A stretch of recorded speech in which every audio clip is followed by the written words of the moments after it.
미리 광고 이제 나갔지만 한 번 더 말씀을 드릴게요. 이 춘천인문학교 그렇게 좋아?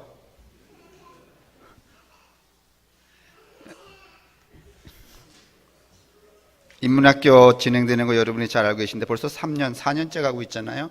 근데 이번에 이 하반기, 금년 하반기 주제가 과학입니다. 과학과 삶인데 기후변화 이 이야기를 들으려고 김진우 목사님을 저희들이 청했더니 그 팜플렛의 이 안내가 목사로 나가니까 다들 이게 시답지 않게 여기시는 것 같아요. 무슨 목사가 이런 걸 할까. 그래서 이 강좌에 신청한 분들이 적대네요. 그러니 어떻게 하면 좋겠어요? 그 적은 자리를. 정말 이게 죽이 안 맞아서야. 이 사람들이 목살에서 안 온다니, 그리고 또 감리교 목사님이 오시는데 안 오신다니 그 빈자리를 어떻게 했으면 좋겠냐고요. 네, 우리가 이렇게 말씀하신 분들 제가 잘 기억할 테니까 유념하셔서 참석하시기를 바라고, 그 다음에 토요일에 윤유현 사모님 오시잖아요. 많은 분들이 지금 우리 교인들이 이렇게 그 얼굴 교체가 돼 있어서 이분들을 잘 모르십니다. 그러나 어떻든지 한 30년 가까이 성함교회 담임자 또 사모님으로 계시면서 성함교회 이렇게 틀이 되도록 진짜 엄청나게 기도하시고, 아마 그 영양분이 또 우리에게도 남아 있죠. 그러니까 그 윤유현 사모님 기억하시는 분들은 토요일에 오셔서 좀 뵙고, 연세가 많으시니까 또 오실 때 제가 특별히 말씀드리는데 그냥 빈손으로 오지 마시고 좀 용돈이라도 좀 갖다 드리세요. 아셨죠?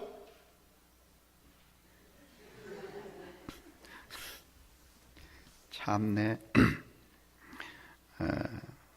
그렇게 하고 그 다음에 또 맨 마지막에 말씀드린 춘천 녹색시민협동조합에 관한 이야기는 이제 여러분들이 무슨 매스컴을 통해서 또 지면을 통해서 지속적으로 듣게 될 것이고, 제가 뭐 거기 끝까지 이렇게 참여할 건 아니고, 지금 뭐 춘천시와 이제 협약 이렇게 계약을 하고, 그 다음에 뭐 잘 운영이 될 수 있도록 전체 그 경영 조직을 만드는 그 일까지만 아마 제가 참여를 하면 그 일까지 저를 이제 볼모로 잡고 있는 겁니다. 그러니까 그냥 볼모로 잡혔다 생각하시고 제가 뭐 특별한 역할을 할 수 있는 건 아닙니다. 지난 한 4주 동안에 끊임없이 제가 성서의 발전 과정, 성서가 어떻게 기록되었는가 하는 말씀들을 쭉 드려왔고, 오늘이 이제 그 마지막입니다. 우리 시대의 교회가 당면한 문제가 뭔가?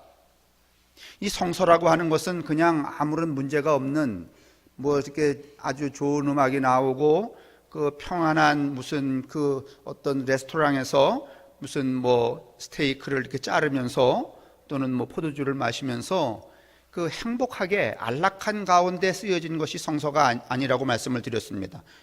성서 자체는 그 시대와 그 역사의 상황 가운데서 어떻게 살아야, 바람직하게 살아야 하는 그 삶의 가치관을 투쟁 가운데 제시하기 위한 것들이 이 성서였어요. 여러분이 아시지만은 유대교의 율법은 사람을 살리는 것이었죠, 본래는 정신이. 그런데 그게 그만 이렇게 제도화되고 도구화, 이렇게 교리화되면서 그 유대인의 율법이 사람을 살렸어요? 아니면 구속했잖아요. 그러니까 그런 상황 가운데서 어떻게 우리가 하나님의 정신을 실현할 것인가, 그걸 이제 투쟁을 하죠. 또 어떤 문제들이 있는가 하면 대부분이 성서를 기록했던 시대의 사람들은 로마라고 하는 정치 권력, 폭력, 그 다음에 압제, 탈취, 착취, 그 다음에 또 무슨 불평등, 뭐 그 다음에 가부장제 사회, 이런 상황 가운데서 어떻게 우리가 평등한 인간으로, 남자와 여자가 가진 사람과 못 가진 사람이 평등하게 살 것인가에 관하여 했던 그 투쟁 기록이 무엇인가 하면 성서인 것이죠. 이제 그 말씀을 드렸어요. 그러면 오늘날 이 시대의 성서를 우리가 믿고 따르는 우리 이 시대에 여러분과 저에게 직면한 이 시대의 문제는 무엇일까요? 유대인의 율법? 그것도 율법이 가지고 있는 그런 어떤 그 2000년 전에 그 문제의 속성이 없는 것은 아니지만은 그러나 그게 큰 문제는 아닐 것 같아요. 왜냐하면 그저 얼마든지 자기를 자유로운 신앙에 놓을 수 있으니까. 그 다음에 정치가 뭐 오늘날 이 시대의 정치가 여러분 로마의 그 압제, 로마가 썼던 그런 포압적이고 그 다음에 물리적이고 아주 그 전제적인 그런 정치에 아니면 비교적 오늘 이 시대의 정치는 자유로워요. 자유롭죠. 그러면 기독교가 오늘 우리의 신앙이 우리가 믿는 성서가 이 시대 안에서 당면한 문제가 없나요? 없나요? 그렇죠. 그 당면한 문제가 무엇인가? 그거를 묻자는 것이죠. 이제 여러분이 다 암묵적으로 이제 마음속에 품고 계시지만은 오늘 이 시대의 당면한 기독교의 싸움, 당면한 이 우리 신앙의 문제는 무엇인가 하면 자본주의와 물질 문명입니다. 이게 참 헷갈리죠? 자본주의와 물질 문명. 이제 여러분이 요즘에 이제 성서관통을 했거나 아니면 하시는 분들은 이제 기억을 이쯤에 나갔을까 모르는데 배우시겠지만은 16세기에 이제 이성이 눈뜨죠. 한 기독교가 한 400년에 이제 그 적극적 발흥을 하고 그 다음에 무슨 공교회 캐토릭이 생기고 12세기, 13세기, 14세기까지는요 뭐 하느라고 부패하고 디리타 싸우느라고 제정신이 없었습니다. 그때까지 인간의 이성은 그렇게 대단히 발흥하지 않습니다. 그런데 17세기, 18세기에 이르러서 무슨 뭐 바흐의 평균율, 우리가 지금 뭐 어떤 곡이 나오면은 피아노, 바이올린, 비올라, 첼로, 콘트라베이스, 무슨 뭐 지잉, 장구 이렇게 막 할 수 있는 그 가장 기본이 뭔가면 이 바흐의 평균율 선곡집이라는 건데 이것에 의해서 출발이 되죠. 그것도 여러분 그 이성의 시대에 출발하는 거 17세기, 18세기. 그 다음에 린네라고 하는 사람이 여러분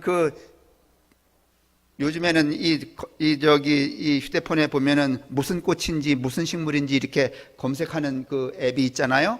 그런데 여러분 우리도 다 알아요, 몰라요?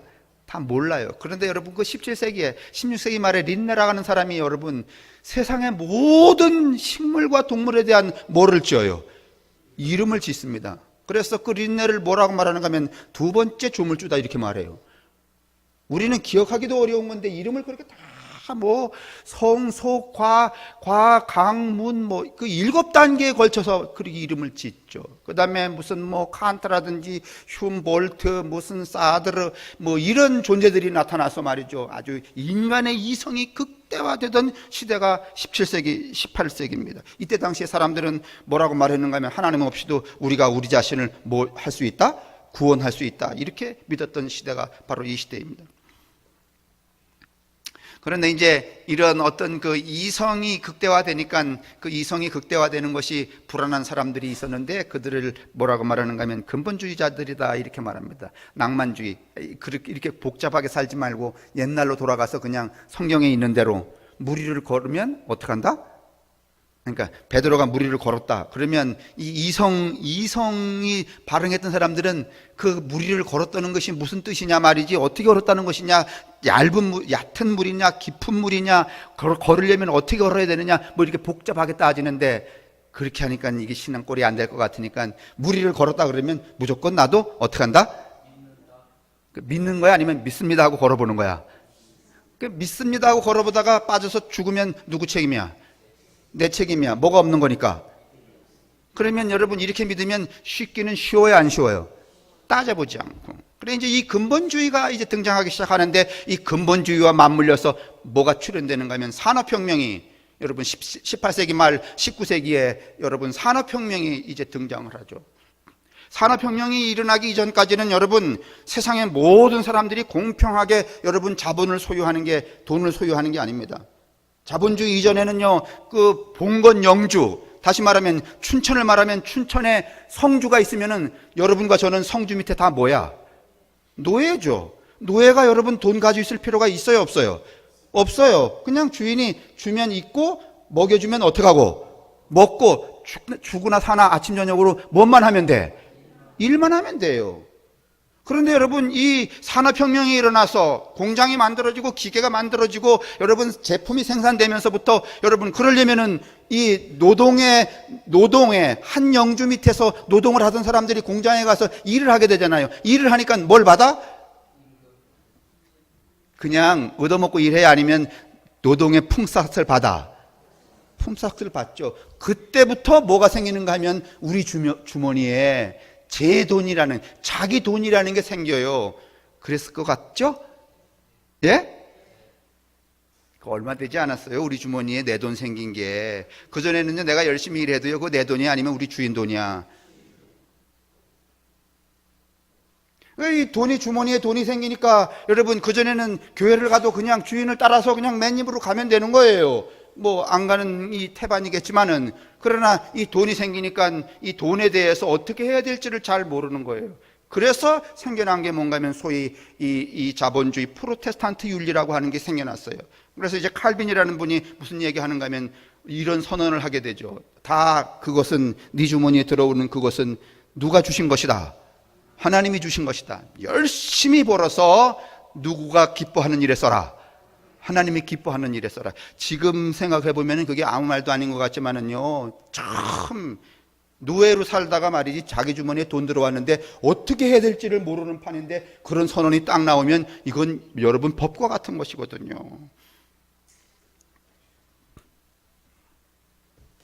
그러면서 여러분 뭐가 이제 등장하는가 하면은 자본주의라는 것, 물질과 뭔가 성장이라는 것이 이제 시작이 되죠. 그러면서 이 근본주의와 이 산업혁명이 맞물려서 뭐가 출현하기 시작하는가 하면 소위 말하면 자본주의와 성장이라는 것이 대다수 인생들이 살아가는 삶의 가치와 목표가 되고 말았습니다. 그래서 사람들은 의당 태어나면은 어디에 속하게 되는가 하면 돈을 어떻게 벌어야 되는가, 얼마나 벌어야 되는가, 그 다음에 또 어떻게 증대를 해야 되는가, 이런 생각을 하게 되어 있는 것이고, 돈을 많이 벌고 그 다음에 또 많이 증식을 시키는 것이 결국은 누구의 행복과 연관이 된다. 여러분, 성주 밑에서 노예로 살 때는요, 많이 벌고 그것을 많이 남기고 그래야 행복한 거야? 아니면은 병 안 걸리고 그저 주인한테 꾸중 안 듣고 아침 맞고 저녁 맞으면 행복한 거야?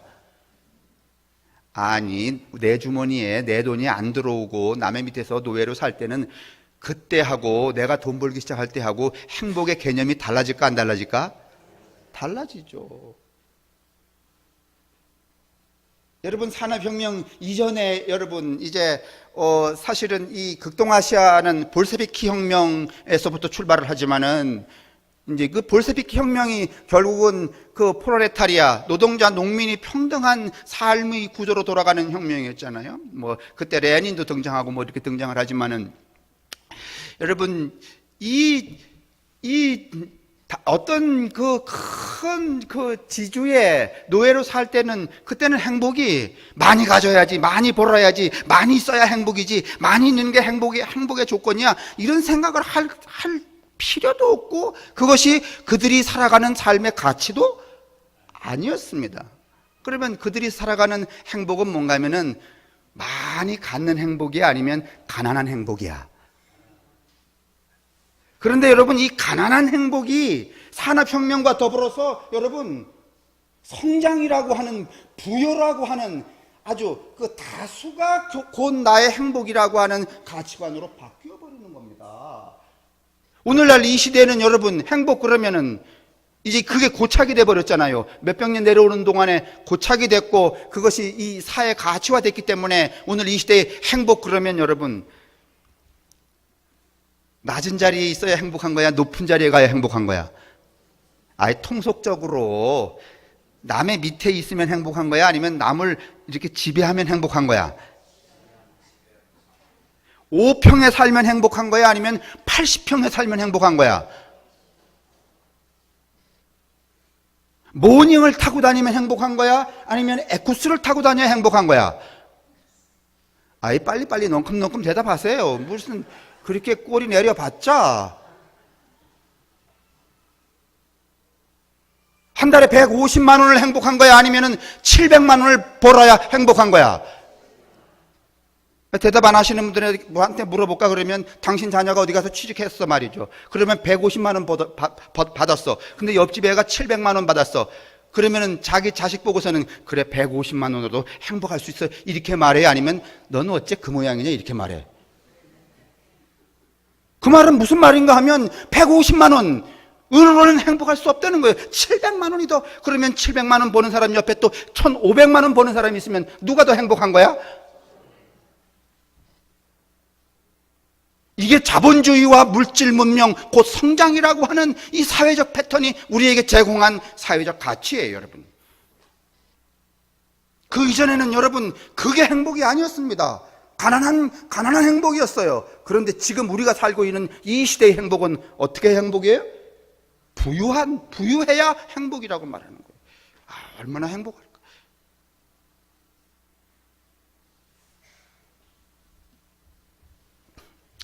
이 산업혁명 이후에 여러분, 이 산업혁명은 제가 말씀드렸지만은 이 근본주의자와 이제 그 연합이 돼 있고, 이 산업혁명은 사실은 기본은 여러분 영국에서 출발했는데 영국이 산업혁명을 통하여서 이 재화가 많이 생기니까 이 사람들은 제조업을 하지 않게 되고 금융업으로 돌아가요. 다시 말하면 뭔가를 생산해내지 않는 그 메이커가 아니라 테이커로 전환을 하죠. 그러니까 이 산업혁명, 이 제조업이 어디로 이동을 하는가 하면 미국으로 이동을 합니다. 그때는 이 미국이 신대륙이었거든요.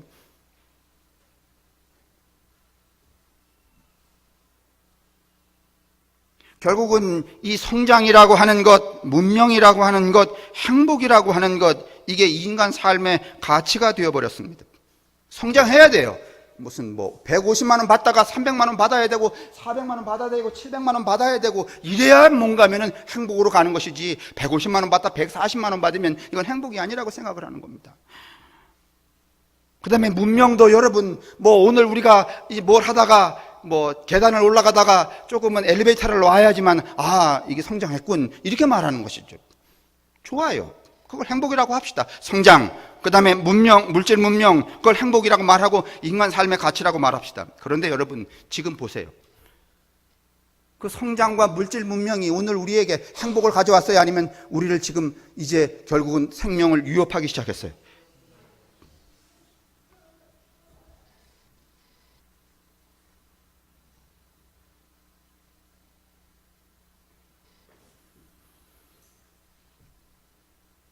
그 성장이라고 하는 것이, 물질 문명이라고 하는 것이 지금 오늘날 이 기후변화처럼 재앙을 가져오게 되었죠. 그 다음에 또 사회적으로는 빈부의 격차를 이게 심화를 시켰죠. 여러분은 잘 모르시지만은 지금 우리 한국에 이 은행들이 이 대출을 한 대출이, 여러분 대출은 두 종류가 있어요. 개인 대출과 가계 대출과 기업 대출. 나라가 잘 돌아가려면 개인한테 돈을 많이 빌려줘야 돼? 기업한테 빌려줘야 돼? 기업한테 빌려야 돼. 그런데 한국의 지금 은행은 기업한테 돈을 빌려주질 않아요. 왜냐하면 기업이 불안정해. 그러니까 빌려줬다가 망하면 은행도 어떻게 돼? 망해요. 그러니까 인마들이 끊임없이 여러분들한테 카톡 보내는 거야. 돈 쓰십시오. 그래서 여러분 지금 가계대출이, 대한민국의 가계대출이 얼마인 줄 아세요? 660조야.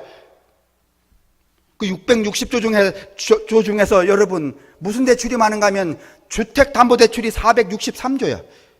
물론 제가 이 수치를 기억하는 동안에 더 올라갔든지 내려갔든지 하겠습니다만은 그냥 대충 여러분을 이렇게 압박하느라고 수치를 463조 이렇게 말하는 거예요. 660조는 맞아요. 여러분 다 이제 집을 사거나 아니면 다시 집을 구매하거나 집을 담보해서 돈을 받아갖고 커피집을 차리거나 국수집을 차리기 위해서 개인들이 여러분 463조를 주택을 담보해서 여러분 이제 돈을 이제 대출을 받은 거예요.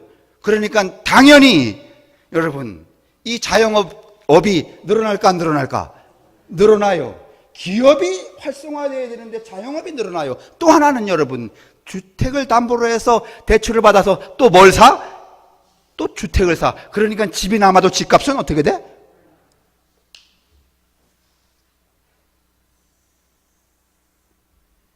이제 좀만 더 나가면 또 경제 얘기를 돌아가니까 이제 거기서 끊겠습니다. 이런 여러분 이 폐해가 소위 말하면 이 소위 물질 문명과 자본주의 성장이라고 하는 이 사회적 이 가치 때문에 발생하는 어떤 재앙과도 같다는 것입니다. 그러면 여러분 사회가 지속적으로 여러분 성장할 수 있느냐?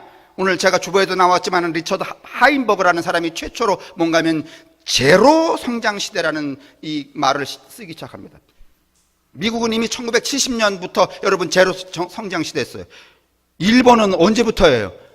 2000년이 들어오기 전에 여러분 이미 제로 성장이에요. 대한민국은 언제예요? 2008년. 여기 신문 자료 보여주세요. 이게 참 제가 늘 이렇게 자주 이런 말씀을 드리는데, 제가 무슨 설교를 하려고 그러면 자꾸 이렇게 도와줘, 뭘 하도록. 그 다음에 여러분 신문에 하나 정재승 박사가 한 거 여러분 끼워드려서 한 거 끼워드렸어요. 이제는 성장이 아니라는 거야. 국민의 행복을 다른 관점에서 여러분 이제 무슨 신문이나 사설이나 세상이나 경제학자나 무슨 이 뇌과학자까지 무슨 얘기를 하는가 하면, 이제는 인간이 행복하려면 지금까지 우리가 추구해왔던 자본주의와 물질 문명으로는 안 되니까 전환을 하라고 하는 이야기를 끊임없이 하는데도 불구하고 유독히 안 하는 집단이 있어. 어딜까? 여러분 타이틀이 저래요. 금융위기. 금융위기는 여러분 2008년에 왔어요. 2008년까지 여러분 우리나라의 여러분 한국은행의 기준금리는 5.2%였어요. 다시 말하면 한국은행에서 돈이 나와가고 돌아다닐 때 이자가 5.2%로 가요. 지금 몇 퍼센트야? 1.5%입니다. 미국이 2.1%. 그래서 우리나라에 있는 자본이 0.6포인트 차이가 나잖아요. 그러니까 우리나라에 맡기겠어, 아니면 미국으로 가져가겠어?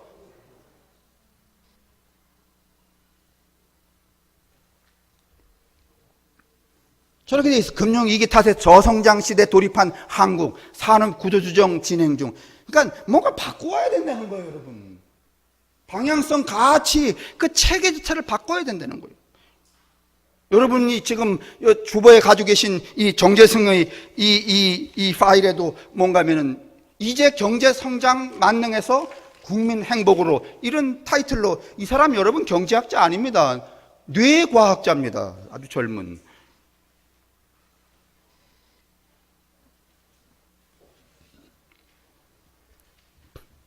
그러니까 여러분 생각해 보세요. 500만 원에서 600만 원 받고 700만 원 받고 800만 원 받고 계속해서 말이지, 내가 내 세대에 말이지 300만 원 받았으니까 내 자식 세대는 또 성장해서, 세상이 성장해서, 물질과 자본이 성장해서 700만 원 받는 세상이 올 것이다. 노. 지금 여러분 그렇게 받아야 아니면 취직도 못해. 불안하잖아요. 왜 불안해요? 어디에 맞춰져 있기 때문에 그래요? 성장에 맞춰져 있기 때문에 그래요. 그러니까 끝없는 성장은 환상입니다. 자원도 고갈되죠. 환경이 파괴되죠. 금융, 이게 이미 실패죠. 이게 이제 한국 경제가 사실은 이렇게 여러분 기업에 대출을 많이 해야 되는 거예요. 그런데 여러분 기업도 지금 그 자기들이 가지고 있는 그 금융 자산, 지금 무슨 삼성만 같은 데도 돈으로 쌓아놓고 있는 게 150조라네? 그럼 150조를 풀을까 아니면 안 풀고 붙들고 있을까? 붙들고 있어. 왜? 세상이 하도 소란스러우니까. 어디다가 넣었다가 그냥 처먹을까 봐. 그러니까, 그러면 돈을 쌓아놓고 있으면 일자리가 생겨요, 안 생겨요? 그러니까 여러분 이 정부 보고 일자리 왜 안 생기냐고 이르는 거는 여러분 한계가 있는 거예요. 여러분 사실은 돈 붙들고서는 안 푸는 사람들이 뭘 풀어야 되는 거야? 돈을 풀어야 되는 거예요. 이게 구조적인 것이지만, 그러면 여러분 이제 이와 같은 이미 성장은 끝났어요. 그러니까 성장이 우리의 행복의 여러분 방향성이 아닙니다. 많이 받는 거, 여러분 또 뭐 부유하게 되는 거, 그게 여러분 행복의 기준이 될 수 없는 세대에 우리가 이미 직면해 있는 거예요.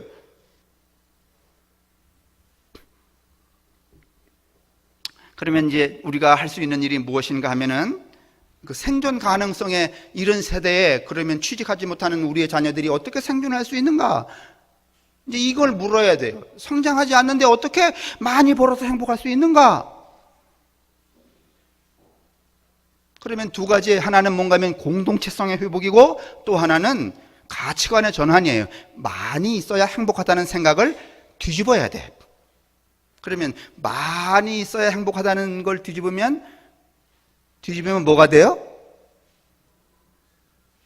아니, 많이 있는 게 행복이라는 걸 뒤집으면 뭐가 되는 거야? 없는 게?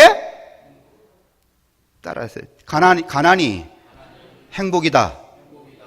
근데 지금 여러분은 입으로 그걸 말씀을 하시지만은 이거 믿고 여러분 믿음 따라 살기는 여러분 좀 헷갈려 안 헷갈려? 이거 내가 한 말이 아니야. 오늘 누가복음 예수께서 하신 말이에요.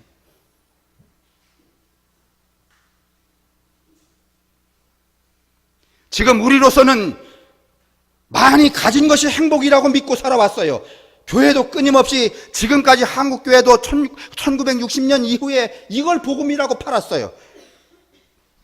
여러분에게 많은 목회자들이 무슨 설교를 했는가 하면은 무슨 뭐 불때 밥 먹다가 여러분 이 골로에 밥 해먹기 시작하면 하나님의 축복이라고 말하고, 골로에 밥 해먹다가 여러분 전기밥통 사면은 아우 하나님이 축복하셨다고 말하고, 그때마다 물론 이렇게 그 수수료를 뗐지만은 무슨 얘기인지 제가 조크 하는데도 심각하게 들으시네요. 골로에 밥 해먹다가 전기밥통 사면은 목사님이 신방하면서 아이고 하나님이 축복하셨다 그래 안 그래? 안 그랬어요? 그랬어요. 그러면 거기 수수료가 약간 있어 없어? 있어. 그 수수료를 일명 뭐라고 말해? 진짜 잃을 거야? 그 수수료를 뭐라 그래요? 감사? 무슨 그게 감사원금이에요? 수수료지. 정말 낱낱이 수수료를 뗐잖아요, 여러분. 정말 착한 분들이야. 이렇게 살아왔단 말이에요, 우리가. 여러분. 그래서 부유한 것이 여러분 축복이라고 그렇게 믿고 살아왔어요. 교회가 방조하고 권장하고 여러분 이렇게 결탁을 했죠. 그렇기 때문에 오늘날 이 시점에 도달해서 교회가 더 이상 할 말이 없는 거야. 스스로 자기 목에다가 뭘 걸었어요? 교회가 밧줄을 걸었어요, 여러분.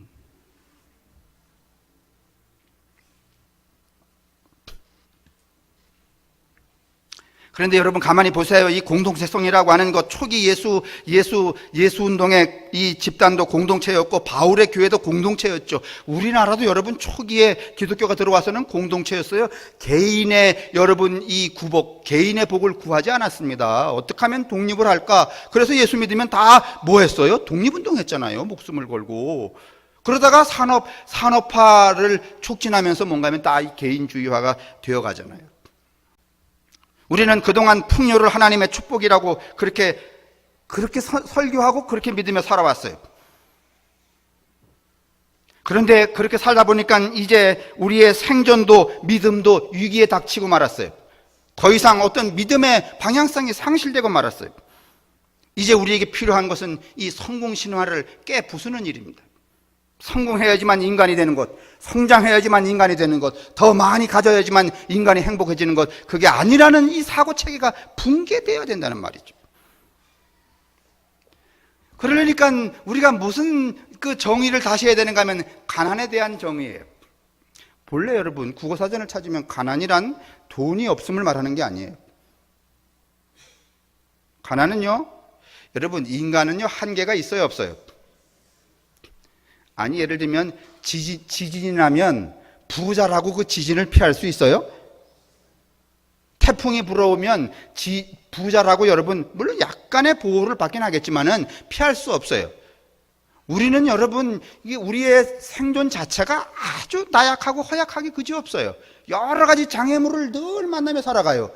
그러면 그 장애물들을 과거의 그 인간 삶의 방식은 장애물을 어떻게 했는가 하면 그냥 맞아서 살았어요. 그러면 태풍 와가지고 집 쓸어가면은 그냥 그런 대로 그렇게 살다 보니까 삶 자체가 여러분 부유해 아니면 가난해?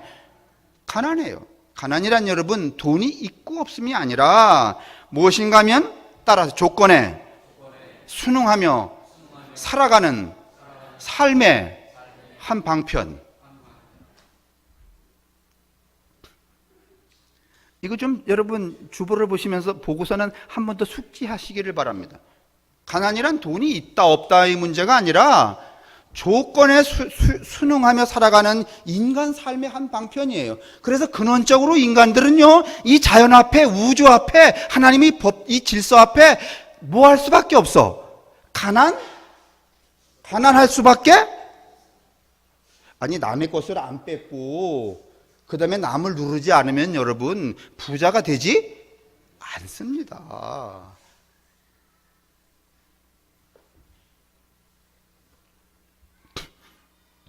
가난이란 무엇인가 하면 주어진 삶의 필연에 대처해 살 때 생기는 삶의 한 방식이다. 이게 여러분 아주 국어사전적인 정의입니다. 그래서 이반 일리라고 하는 이 교육학자이신데 무슨 이야기 하는가 하면 가난은 지혜로운 인간을 만든다. 한번 따라. 가난은 지혜로운 인간을 만든다. 그러나 물질의 부요는 강박과 결핍에 안달하는 인간을 만든다. 가난하면 지혜로운 사람을 만들지만 부요는 뭔가 하면은 이 강박과 결핍에 불안정한 안달하는 그런 사람을 만든다는 거예요. 여러분 그럴 것 같아요 아마. 예를 들면 이제 통장에 동그라미가 이렇게 그득하게 있다가 그게 한 동그라미가 4개 지워졌다 그래. 그러면 그래도 듬직할까 아니면 그때부터 불안하게 견딜 수가 없을까? 어떤 분들이 때때로 제 친구도 옛날에 고등학교 동창인데 주택복권이 1억 원일 때 1억 원 맞았잖아요. 제가 이거 여러 번 얘기했어요. 그 친구가요, 여러분 한양대학교 기계공학과 나와갖고서는 저기 태백에 가서 선생님 하다가 홀어머니를 일을 위해서 산 주택복권이 맞았잖아요. 그때 선생 봉급 17만 원대. 그러니까 1억 원이니까 선생 했겠어? 안 했겠어? 뭐 인생 끝난 거야. 그래갖고선 그만뒀어요. 그러고선 운교동에 와갖고 이렇게 그 운교동 성당 올라가는데 건물을 하나 사놓고 운교 막고 숯집도 하고 이렇게 했는데 요즘 그 김동수라는 친구가 뭐 하는지 아세요? 지난번에 우리 집에 왔는데 깜짝 놀랐어. 동수야. 왜 왔냐 그랬더니 카드가 만기되어 갖고 연장이 되니까 그 카드 배달하는 일을 하더라고. 뭐 맞은 친구라고?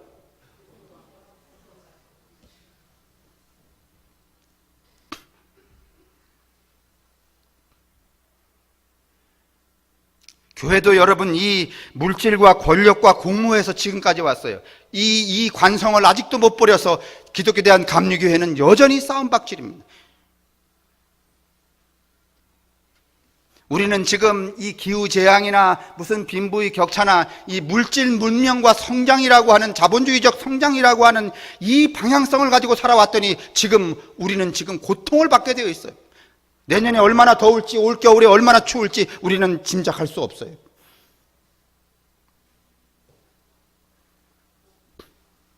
그러면 이 고통의 시대에 우리에게 필요한 것이 무엇인가 하면 아주 전향적인 상상력입니다. 이스라엘 백성들이 여러분 그 고난 가운데 살 때 그들이 상상력 하나를 발휘하는데 그 상상력이 뭔지 아세요? 하나님의 나라라고 하는 거야. 그 로마 나라, 유대 나라에서는 더 이상 희망이 있어 없어? 예? 아니, 예수님 시대에 그때의 로마 사회에 살고 있었던 사람들에게 로마 사회에는 희망이 없었잖아요. 그 희망이 없을 때 끝내야 돼? 아니면 상상력을 발휘해야 돼? 그 상상력이 뭐야? 하나님의. 그래서 여러분 이 괴테, 파우스트를 진 괴테, 이 파우스트의 이 전설의 그 내용 중에 뭔가면은 메피스토펠레스라고 하는 아주 엄청난 악마가 있는데 그 악마가 이런 말을 해요. 인간은 왜 인간인가 하면은 영혼의 날개를 달고 있기 때문에 인간이라는 거야. 근데 만약에 인간이 영혼의 날개를 떼어버리면 그때부터 구더기가 된다. 영혼의 날개라는 건 어디다 쓰는 거예요, 여러분? 영혼이 날아다니는데 아니면 상상하기 위해서. 자, 오늘 이제 결혼을 해야 돼요. 우리는 이미 고통의 시대에 이미 돌입해 있어요. 더 이상 성장이 아닌 것이 우리의 고통입니다. 왜냐하면 더 벌지 못하니까, 취업도 할 수 없으니까. 그 다음에 이 물질 문명 때문에 우리는 여러 가지 재앙, 무슨 기후재앙뿐만이 아니에요. 지금 우리는 매번 먹을 때마다 지금 소량의 뭐를 계속해서 복용하고 있는가 하면 미세 플라스틱을 계속 먹고 있어요. 여러분, 낙지나 이런 거 좀 조심하세요.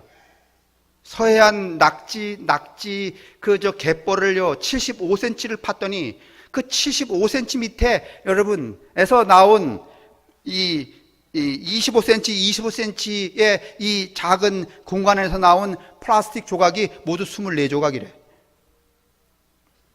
근데 그거를 다 이렇게 흡입하면서 그 낙지들이 계시는 거야. 그러니까 그렇다고 또 낙지집 문 닫게는 하지 말고 가끔씩 그저 이렇게 그 내장 청소 개념으로 플라스틱 먹어서 이렇게.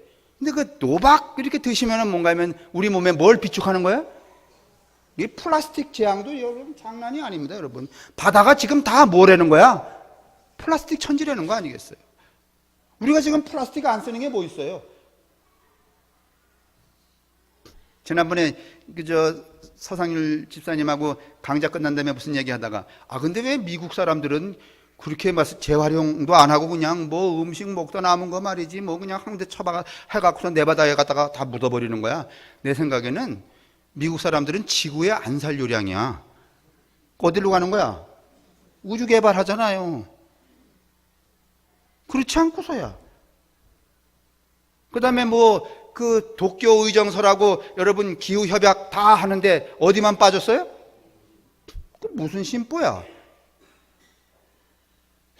믿는 구석이 있는 거야. 여기 안 살아도 되는 거.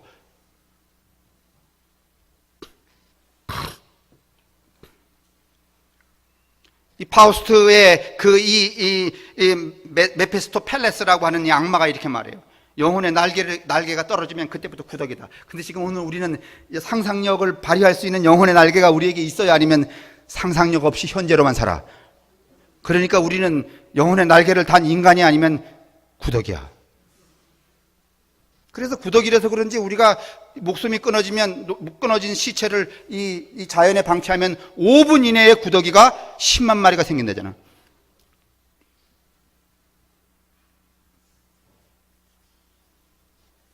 그러면 오늘 우리가 이 고난의 시대, 고통의 시대에 돌입했을 때 우리가 할 수 있는 상상력은 무엇인가? 이 가치관의 전향은 무엇인가? 포괄적으로 말하면 주어진 삶의 조건 안에서 사랑하고 희망하는 법을 우리가 배워야 되는 것이죠. 더 이상 경제 성장이, 자본주의가, 물질 문명이 우리에게 행복을 가져오지 않는다는 현실의 가치를 여러분 인정해야 돼요. 오늘 이 정재승이가 이야기하는 것처럼 좀 여러분 한번 읽어보세요. 그러면 오늘 우리가 펼 수 있는 성서가 예수님이 가르쳐준 상상력이 무엇일까요? 이거 상상력을 발휘해야 될 일이에요. 자, 우리는 지금까지 많이 가져야 행복하다 이렇게 믿고 살아왔어요. 그렇죠? 그렇죠? 출세를 해야 행복하다 이렇게. 그런데 오늘 예수님은 뭐라고 말하는가 하면 가난한 것이 뭐다? 여러분 이거 지금 믿을 수 있겠어요?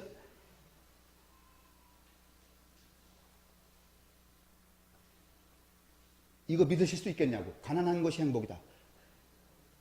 믿으실 수 있겠어요? 믿기? 어렵죠. 그래서 뭐가 필요한 거야? 상상력이 필요한 거야 지금. 상상력을 여기 지금 동원해야 돼요. 믿기 어려워요. 가난한 것이 행복이라는 것을 지금 믿기 어려워. 받아들이기 어려워요. 그러나 오늘 상상력을 발휘해서 영혼의 날개를 단 인간으로서, 하나님의 자녀로서 오늘 이 믿기 어려운 가난한 것이 행복이다. 가난한 행복을 무엇으로 받아들이는가 하면 믿음으로 받아들여야 하는 시점에 우리가 도달한 거야. 자, 여러분 정말 마음속에 큰 강이 쫙 흘러가고 있는 것 같죠?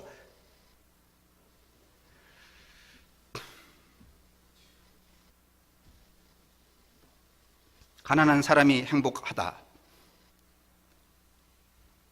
이게 우리의 믿음이 되기 위하여서 뭐가 필요한가 하면 상상력이 필요한 거예요. 오늘 여러분과 제가 이 고난의 시대에 돌입한 기독교인으로서 살아남을 수 있는 유일한 방식은 이 전환인데, 그 전환이 무엇인가 하면 성장과 문명의 부유함이 행복이 아니고 가난한 것이 행복이라고 하는 이 사실입니다. 근데 이 믿기 어려워요. 그러니까 여러분, 상상력을 동원하여서 오늘 이 사실을 믿어야 돼요. 이 믿음이 오늘 이 시대의 여러분과 저를 뭐 할 수 있어요? 뭐 할 수 있어요?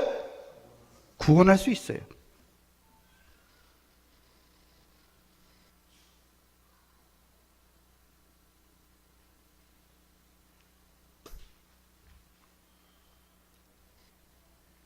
여러분, 이거 진짜 우리 세대에 할 수 있을까요? 아니면 안 될 것 같아? 나는 제가 이 소위 메피스토 펠레스의 악마의 이야기를 빌어서, 이 파우스트에 나오는 이 이야기를 빌어서 영혼의 날개를 단 목사로서 여러분에게 드리는 이 설교의 선언이, 가난한 행복을 추구해야 된다. 지금 어쩌면 여러분들은 저의 이 2000년 전에 이미 예수가 하셨던 이 이야기도 우리가 왜곡해서 지금까지 써먹어 왔는데, 새삼 2000년 뒤에 허 목사가 이 이야기를 예언자처럼 한다고 해서 여러분이 받아들일 거라고는 그렇게 확신은 못해. 그러나 불안하게 여기셨으면 좋겠어. 이제는 부유가 행복이 아니라 뭐가 행복이다? 그러니까 이제 바꿔야 되는, 부유한 행복이 아니라 무슨 행복? 가난한 자는 복이 있다. 행복. 스스로 자신을 여러분 가난하다고 생각하시는 분 한번 손 들어보세요. 예? 예수님이 말씀하셨어요. 네가 행복한 사람이다. 제 얘기 아니라니까? 여기 누가복음에 그렇게 돼 있다니까. 여러분이 누가복음 말고 마태복음 6장에도 나오잖아요. 근데 원래 원판은 누가복음의 이 본문이 본판이에요. 그런데 마태 교회는 좀 상황이 바뀌어지니까 가난한 사람 복 있다 이렇게 말하면 교회 부자가 나올까 안 나올까? 가난한 사람이 복 있다 이렇게 말하면 부자가 교회에 나올라 그래, 안 나올라 그래? 안 나올라 그러지. 그러니까 마태 교회는 그 부자도 좀 붙들고 있어야 돼, 없어야 돼? 왜냐면 그래야 교회 꼴이 돌아가지. 그러니까 거기다가 하나를 넣는 거야. 무엇이 가난하다? 심령이 가난한 거야. 부자나 가난한 사람이나 심령이 가난한 건 다 적용이 돼, 안 돼?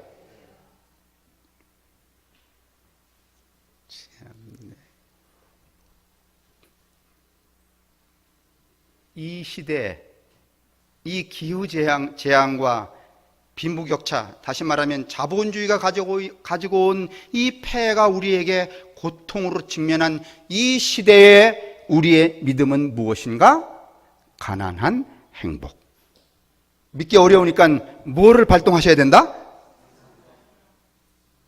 먼저 상상력을 좀 쓰셔야 되는 거야. 가난한 행복.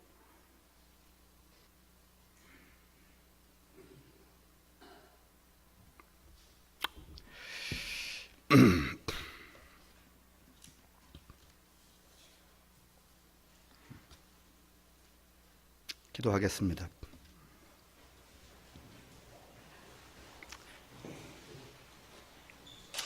우리는 한 200~300년 동안 참으로 이 변화하는 세상이 우리에게 촉구하고 요청했던 문명의 성장과 자본의 부유함이 행복을 가져온다는 그런 가치 안에서 오랫동안 살아왔습니다. 그렇게 살아온 결과는 결국 우리의 생명과 삶의 고통을, 위기와 고통을 가져오는 믿음의 위기까지를 포함하여서 고통에 진입하게 되는 현실에 직면하게 되었을 때, 오늘 우리들로 하여금 성서는 무엇을 요청하고 있는가 하면 가난한 행복에 대해서 상상하고 그것을 믿음의 체계, 삶의 가치와 방향성으로 맞아들일 것을 요청하고 있습니다.